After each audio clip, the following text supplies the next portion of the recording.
ख्वाजा इमाम हसन बसरी रहमतुल्लाह अलैह मशहूर है कि अबू अम्र कुरान की शिक्षा दिया करते थे कि एक नव उम्र सुंदर लड़का शिक्षा पाने के लिए पहुंचा और आपने उसे बुरी नीयत से देखा, जिसके नतीजे में उस समय पूरा कुरान भूल गए और घबराए हुए हजरत हसन बसरी की सेवा में हाजिर हुए और पूरी घटना उन्हें ज्यों की त्यों बयान कर दी। आपने हुक्म दिया कि हज के दिन निकट है, पहले हज करो और हज अदा करके मस्जिद हनीफ में जाओ। वहाँ तुम्हें मस्जिद की मेहराब में एक व्यक्ति इबादत करते मिलेंगे। जब इबादत कर लें तो उनसे दुआ के लिए कहना। अबू अम्र कहते हैं कि जब मैं मस्जिद पहुंचा तो वहाँ बहुत भीड़ थी। कुछ देर के बाद एक बुजुर्ग आए तो सब उनके सम्मान में खड़े हो गए और जब सब लोगों के जाने के बाद वे बुजुर्ग अकेले रह गए तो मैंने अपनी पूरी घटना सुना दी। अतः उन बुजुर्ग की दुआ से मुझे दोबारा कुरान याद हो आया और मैं खुशी के मारे उनसे मिला तो उन्होंने पूछा कि मेरा पता किसने बताया। मैंने हजरत हसन बसरी का नाम ले लिया। ये सुनकर उन्होंने फरमाया कि हसन बसरी ने मुझे बदनाम कर दिया, मैं भी उनका रहस्य खोल कर रहूंगा। फरमाया कि जो साहब ज़ुहूर की नमाज के समय यहाँ थे वे हसन बसरी ही थे और जो इस तरह रोज यहाँ आते हैं और हमसे बातें करके असर के समय तक बसरा में पहुंच जाते हैं, हसन बसरी है वो। मतलब बसरा और कौन सी जगह बताई इन्होंने, कहाँ जाने को कहा था? उन्होंने कहा था मस्जिद मेहराब में। बयान किया जाता है कि किसी व्यक्ति के घोड़े में कुछ खराबी हो गई और उसने जब हजरत हसन बसरी से हाल बयान किया तो आपने 400 दिरहम में उससे घोड़ा खरीद लिया।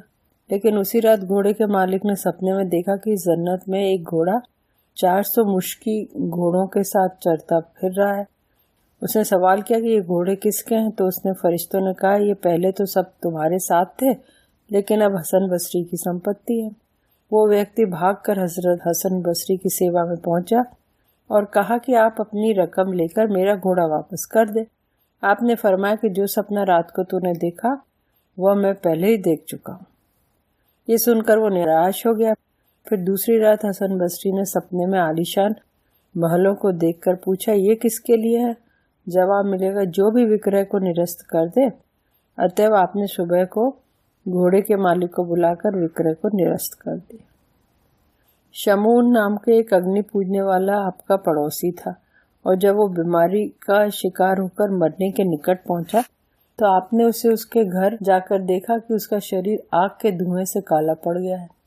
आपने नसीहत की कि अग्नि पूजा को छोड़कर इस्लाम में दाखिल हो जा, अल्लाह ताला तुझ पर दया करेंगे। उसने कहा मैं 4 चीज़ों के कारण इस्लाम से विमुख हूँ। पहली ये कि जब तुम लोगों के अकीदों में दुनिया की मोहब्बत एक बुरी वस्तु है तो फिर तुम इसको तलाश क्यों करते हो। दूसरी ये कि मौत को निश्चित ठहराते हो, फिर दुनिया में अल्लाह की प्रसन्नता के लिए काम क्यों करते हो। तीसरी ये कि मौत को निश्चित समझते हो, फिर इसका सामान क्यों नहीं करते। चौथी ये कि जब तुम अपने कथन के अनुसार अल्लाह के दीदार को बहुत ही अच्छी चीज़ समझते हो तो फिर दुनिया में अल्लाह के विरुद्ध काम क्यों करते हो। आपने फरमाया कि ये तो मुसलमानों की करनी और कथनी है, लेकिन आग की पूजा में समय बर्बाद करके तुम्हें क्या मिला। मोमिन कुछ भी हो, कम से कम एकेश्वरवाद को तो मानता है, मगर तूने 70 साल आग की पूजा है और यदि हम लोग आग में गिर पड़ें तो वो हम दोनों को बराबर जलाएगी या तेरी पूजा का ध्यान करेगी। लेकिन मेरे पालनहार में ये शक्ति है कि यदि वो चाहे तो मुझे आग जो है वो कण भर भी हानि नहीं पहुंचा सकती। ये कहकर उन्होंने अपना हाथ आग में उठा दी। आपके हाथ पर कुछ भी नहीं हुआ। शमून ने इस घटना से प्रभावित होकर कहा कि मैं तो 70 साल से आग को पूज रहा हूँ, अब अंतिम समय में क्या मुसलमान होऊंगा, अग्नि पूज रहा हूँ। लेकिन जब आपने इस्लाम लाने के लिए दोबारा आग्रह किया तो उसने कहा कि मैं इस शर्त पर ईमान ला सकता हूँ कि आप मुझे ये लिख कर दे दें कि मुझे मुसलमान हो जाने के बाद अल्लाह मुझे सारे गुनाहों से मुक्ति देकर माफ कर देगा। अतः आपने उसकी इच्छानुसार एक इकरारनामा लिख कर दे दिया, लेकिन उसने कहा कि इस पत्र पर बसरा के न्याय प्रिय लोगों की गवाही भी लिखवाइए। आपने गवाहियाँ भी लिखवा दी। इसके बाद शमून सच्चे दिल से मुसलमान हो गया और विनती की कि मेरे मरने के बाद आप अपने ही हाथ से गुस्ल देकर कब्र में उतारें और यह इकरारनामा मेरे हाथ में रख दें ताकि कयामत के दिन मेरे मोमिन होने की सबूत मेरे पास हो। ये वसीयत करके कलीमा शहादत पढ़ता हुआ दुनिया से सिधार गया। आपने उसकी पूरी वसीयत पर अमल किया और उसी रात सपने में देखा कि शमून बड़ा कीमती लिबास और चांदी का ताज पहने जन्नत की सैर कर रहा है। जब आपने सवाल किया क्या गुजरी, तो उसने कहा कि अल्लाह ने आपकी कृपा से मेरी मगफिरत कर दी और जो इनाम मेरे ऊपर किए वे बयान नहीं किए जा सकते। अतः अब आपके ऊपर कोई बोझ नहीं है, आप अपना इकरारनामा वापस ले लें क्योंकि अब मुझे उसकी कोई आवश्यकता नहीं। जब सुबह को आप जागे तो वो इकरारनामा आपके हाथ में था। आपने अल्लाह की शुक्र अदा करते हुए फरमाया कि अल्लाह तेरी कृपा किसी की मोहताज नहीं है। जब एक आग पूजने वाले को 70 साल आग की पूजा के बाद केवल एक कलिमा पढ़ने के बाद माफी दे दी, तो जिसने 70 साल तेरी इबादत और तपस्या में गुजारे वो कैसे तेरी कृपा से महरूम रह सकता है। आप इतने विनम्र स्वभाव के थे कि हर प्राणी को अपने से बेहतर समझते थे। एक दिन दजला नदी पर आपने किसी हबशी को महिला के साथ इस प्रकार शराब पीते देखा कि शराब की बोतल उसके सामने थी। उस समय आपको ये आभास हुआ कि क्या ये भी मुझसे बेहतर हो सकता है, क्योंकि ये तो शराबी है। इसी दौरान एक किश्ती सामने आई जिसमें 7 व्यक्ति सवार थे और वो डूब गए। ये देखकर हबशी पानी में कूद गया और 6 व्यक्तियों को एक एक करके बाहर निकाला। फिर आपसे कहा, आप केवल एक ही की जान बचा लें। मैं तो ये परीक्षा ले रहा था कि आपकी बातिन की आंख खुली हुई है या नहीं, और ये औरत जो मेरे साथ है ये मेरी माँ है और इस बोतल में जो है वो सादा पानी है। बातिन यानी आंतरिक। ये सुनते ही आप इस विश्वास के साथ कि ये कोई गैबी आदमी है उनके कदमों पर गिर पड़े और हबशी से कहा कि जिस तरह तूने 6 लोगों को जान बचाई उसी तरह गर्व और घमंड से मेरी जान भी बचा दी। उसने दुआ की कि अल्लाह आपको सूझबूझ का प्रकाश प्रदान करे, अर्थात गर्व और घमंड को आपके दूर करे। अतः वैसा ही हुआ और इसके बाद अपने को कभी किसी से बेहतर नहीं समझा और यह हालत हो गई कि एक कुत्ते को भी देखकर फरमाते कि अल्लाह मुझे कुत्ते ही के सदके में लोकप्रियता प्रदान कर दे। एक व्यक्ति ने सवाल किया कि कुत्ते से आप बेहतर हैं या कुत्ता? उन्होंने फरमाया, अजाब से छुटकारा हासिल हो गया तो मैं बेहतर हूँ, वरना कुत्ता मुझ जैसे सैकड़ों गुनहगारों से श्रेष्ठ है। कुछ लोगों ने आपसे कहा कि फलाना व्यक्ति आपकी पीठ पीछे बुराई कर रहा है, तो आपने तोहफे के रूप में उसको ताजा खजूरें भेज के संदेश दिया कि सुना है तुमने अपनी नेकियां मेरे कर्म पत्र में लिखवा दी हैं, इसका मैं तुमको कोई बदला नहीं दे सकता हूँ। किसी की बुराई करने से आप अपनी नेकियां उसको गिफ्ट कर देते हैं। आपने फरमाया कि जब मैं 4 लोगों के बारे में सोचता हूँ तो चकित रह जाता हूँ। एक तो मुखनस यानी हिजड़ा, दूसरा मस्त व्यक्ति, तीसरा लड़का और चौथी औरत। लोगों ने पूछा ऐसा क्यों, तो उन्होंने बताया कि मैंने जब एक हिजड़े से घृणा करनी चाहिए तो उसने कहा कि आप मुझसे घृणा न करें, वैसे आखिरत की खबर खुदा को है। फिर फरमाया कि एक व्यक्ति मस्ती की हालत में कीचड़ के अंदर लड़खड़ाता हुआ जा रहा था, तो मैंने कहा कि संभल कर कदम रखो, कहीं गिर न पड़ना। तो उसने जवाब दिया कि आप अपने कदम मजबूत रखें, क्योंकि यदि मैं गिर पड़ा तो अकेला गिरूंगा और आप गिरेंगे तो पूरी कौम गिर पड़ेगी। अतः उसके कथन से मैं आज तक प्रभावित हूँ। फिर फरमाया कि एक बार एक लड़का चिराग लिए हुए चल रहा था। मैंने पूछा, रोशनी कहाँ से लेकर आया है? उसने चिराग बुझाते हुए कहा कि पहले आप ये बताएं कि रोशनी कहाँ छुप गई, इसके बाद मैं आपके सवाल का जवाब दूंगा। फिर फरमाया कि एक बार एक सुंदर औरत मुंह खोले हुए नंगे सिर क्रोध की हालत में मेरे पास आई और अपने पति की शिकायत करने लगी कि मैंने कहा पहले तुम अपने हाथ मुंह को तो ढक लो, लेकिन उसने जवाब दिया कि पति के इश्क में मेरी अकल मारी गई है और यदि आप सूचित न करते तो मैं इसी तरह बाजार में चली जाती और मुझे बिल्कुल महसूस नहीं होता। लेकिन ये अजीब बात है कि आपको अल्लाह से इश्क का दावा भी है और उसी की रोशनी में आप सबको देखते हैं, इसके बावजूद भी आप अपने होश में हैं। कहा जाता है कि एक बार आप वास करके मिंबर से उतरे और कुछ लोग को रोक कर फरमाया कि मैं तुम पर ध्यान देना चाहता हूँ, लेकिन उसमें एक व्यक्ति था जो आपकी जमात से न था। उसे हुक्म दिया कि तुम चले जाओ। एक बार अपने साथियों से फरमाया कि तुम हुजूर अकरम सल्लल्लाहु अलैहि के सहाबा की तरह हो। ये सुनकर सब लोग बड़े खुश हुए। तो आपने फरमाया कि मेरा उद्देश्य ये कदापि नहीं है कि तुम अपने कर्म और गुणों में उन जैसे हो, बल्कि तुम्हारे अंदर उनकी कुछ झलक पाई जाती हो, क्योंकि सहाबा की तो ये हालत थी कि तुम उनको देखकर दीवाना कहने लगते, और यदि वे तुम्हारी हालत देखते तो तुमको कदापि मुसलमान न समझते। वे तो बिजली जैसी रफ्तार वाले घोड़ों पर आगे चले गए और हम जैसे खच्चरों पर पीछे रह गए, तो घायल होने के कारण चलने पर भी समर्थ नहीं। किसी किसान ने जब आपसे सब्र का मतलब पूछा तो फरमाया कि सब्र की 2 किस्में हैं। पहली, मुसीबत और आफत पर सब्र करना। दूसरी, उन चीजों से बचना जिनसे बचने का अल्लाह ने हुक्म दिया है। किसान ने कहा कि आप तो बहुत बड़े जाहिद हैं।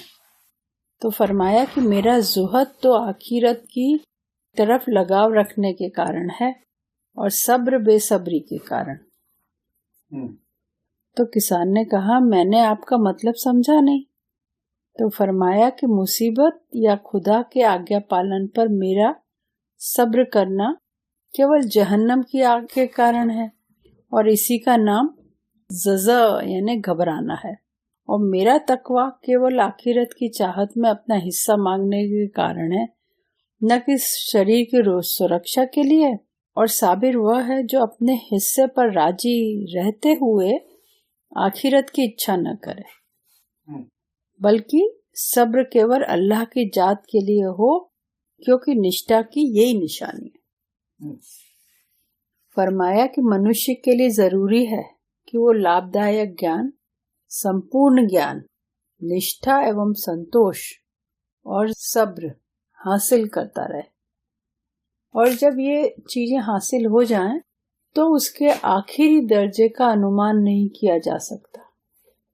फरमाया कि भेड़ बकरियां मनुष्यों से अधिक बाखबर होती हैं, क्योंकि चरवाहे की एक आवाज पर चरना छोड़ देती है, और मनुष्य अपनी इच्छाओं के लिए अल्लाह के आदेशों की भी परवाह नहीं करता, और बुरी संगत मनुष्य को अच्छे लोगों से दूर कर देती है। अच्छा, भेड़ बकरियां बंद कर देती हैं जैसे ही आवाज आती है चरवाहे की। इंसान तो अपना लॉजिक लगाता है। मैं शॉर्टकट लगा के पहुंच जाऊंगा वहां तक, अभी 2 मुंह और मार लूंगा। फरमाया, यदि मुझे कोई शराब पीने के लिए बुलाए तो मैं दुनिया की तलब से बेहतर वहां जाना अच्छा समझता हूँ। फरमाया कि अल्लाह की पहचान बैर और शत्रुता को छोड़ देने का नाम है, क्योंकि जन्नत केवल अमल से नहीं बल्कि नेक नियति से हासिल होती है, और जब जन्नती जन्नत को देखेंगे तो 700 साल तक उन पर दीवानगी की हालत सवार रहेगी, क्योंकि अल्लाह के जमाल को देखकर एकेश्वरवाद में दब जाएंगे और अल्लाह के जलाल की हैबत सवार हो जाएगी। फरमाया कि चिंता एक ऐसा दर्पण है जिसमें अच्छे और बुरे को देखा जा सकता है। फरमाया, तौरात में है कि संतुष्ट व्यक्ति प्राणियों से बेपरवाह हो जाता है, और जिसने एकांत में जीना सीख लिया वो सलामत रहा, और जिसने अपनी वासना इच्छाओं को छोड़ दिया वो आजाद हो गया। जिसने ईर्ष्या से अपने को बचाया उसने मोहब्बत हासिल कर ली। जिसने सब्र व सुकून के साथ जीवन बसर किया वो सफल हो गया। फरमाया कि तकवा के 3 दर्जे हैं। पहला, क्रोध की हालत में सच्ची बात कहना। दूसरा, उन चीजों से बचना जिससे अल्लाह ने बचने का आदेश दिया है। और तीसरा, अल्लाह के आदेशों पर खुशी खुशी जमे रहना।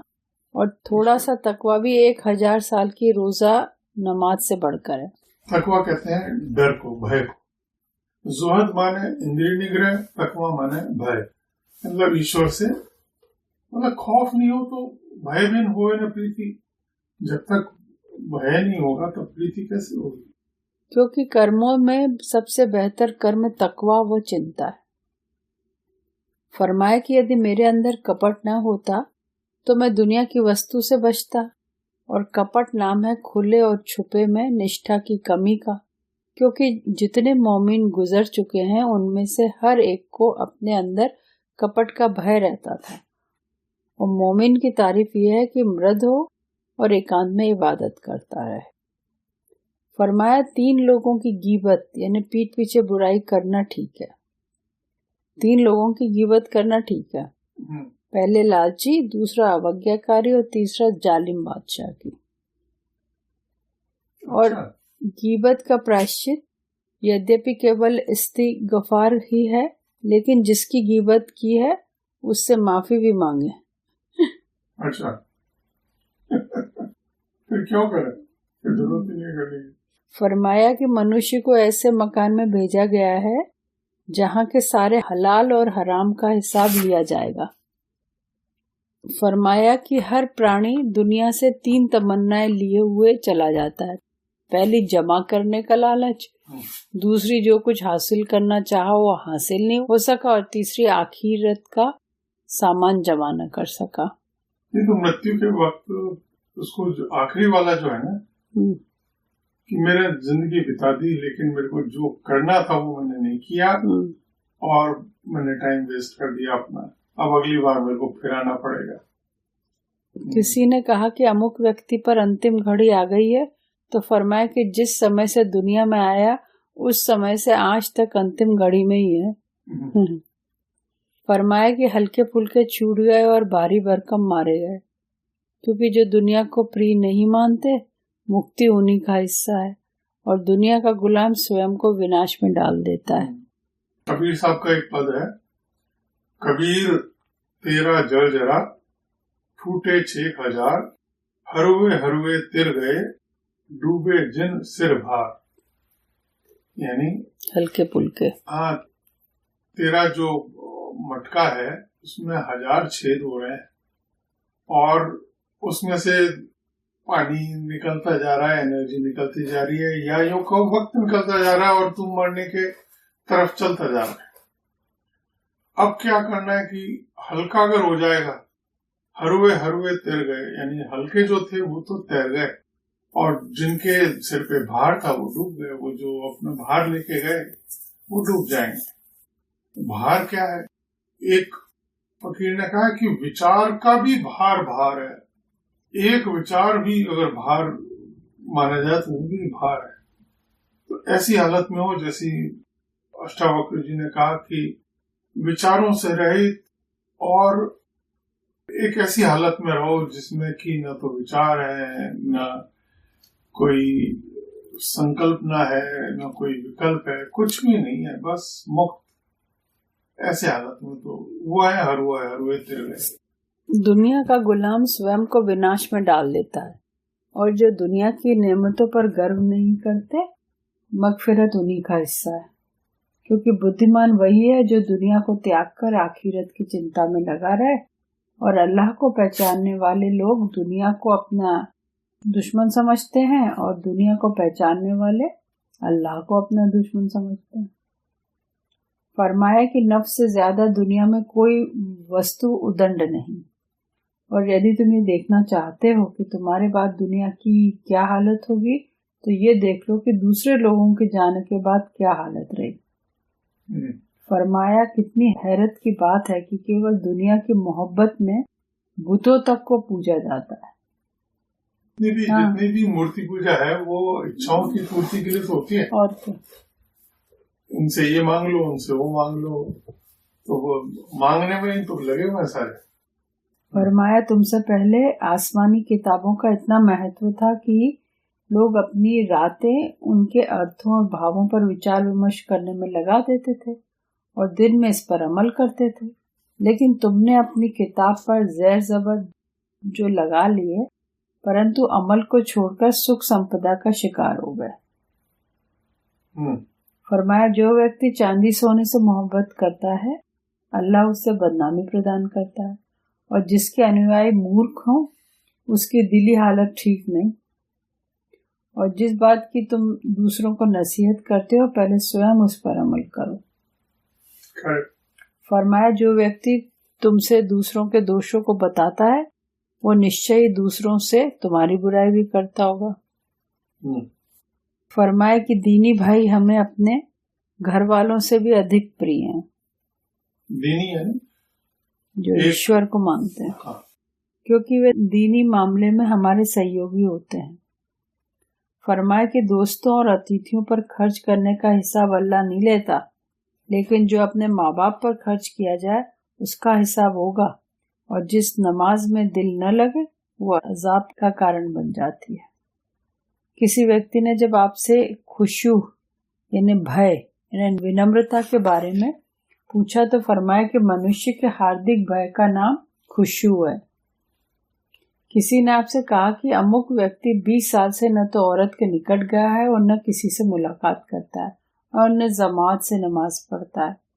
अतः जब आप उससे मुलाकात करने के उद्देश्य से पहुंचे तो उसने माफी मांगते हुए अपनी व्यस्तता का जिक्र किया। आपने पूछा, आखिर किस काम में व्यस्त रहते हो? उसने कहा, मेरा कोई सांस ऐसा नहीं जिसमें मुझको कोई नेमत हासिल न होती हो और मुझसे कोई गुनाह न होता हो। आपने फरमाया कि तेरी व्यस्तता मुझसे बेहतर है। किसी ने पूछा कि क्या कभी आपको कोई खुशी हासिल हुई? फरमाया कि एक बार मैं अपने पूजा स्थल की छत पर खड़ा था और पड़ोस की पत्नी अपने पति से कह रही थी कि शादी के बाद से 50 साल मैंने सब्र और सुकून से तेरे साथ निभा किया और तुझसे कभी कोई ऐसी चीज नहीं मांगी जिसे तू न दे सकता हो, न कभी गरीबी की शिकायत की और न कभी तेरी शिकायत की, मगर ये सब केवल इसलिए सहन किया कि तू दूसरी शादी न कर ले। लेकिन यदि तू दूसरी शादी का इरादा रखता है तो फिर मैं इमाम वक्त से तेरी शिकायत करूंगी।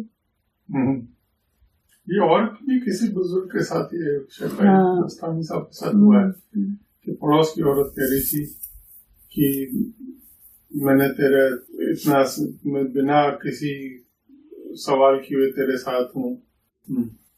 मुझे ये बात सुनकर बड़ी खुशी हुई, क्योंकि ये तो कुरान के ठीक ठीक अनुसार है जैसा कि फरमाया है कि इन्नल्लाह ला यगफिरु अन युशरकु बिही व यगफिरु मा दूना ज़ालिका लिमन यशा, यानी निसंदेह अल्लाह उनको नहीं बख्शेगा जिन्होंने उसके साथ किसी को सांझी ठहराया, और उनके अलावा जिसको हमेशा बख्शा देगा, चाहेगा बख्श देगा। किसी ने जब आपका हाल मालूम किया तो फरमाया कि उनका क्या हाल पूछते हो जो दरिया में हो और टूटी फूटी किश्ती के तख्ते पर पानी में तैर रहे हो। उसने कहा कि ये तो बड़ी गंभीर स्थिति है। फरमाया कि बस मेरा तो यही हाल है। एक बार आप ईद के दिन किसी ऐसी जगह से गुजरे जहां लोग हंसी मजाक और खेल कूद में लगे थे। आपने फरमाया कि मैं हैरत करता हूँ उन लोगों पर जो हंसी मजाक में व्यस्त होकर अपने हाल को भुला देते हैं। कोई व्यक्ति कब्रिस्तान में बैठा खाना खा रहा था।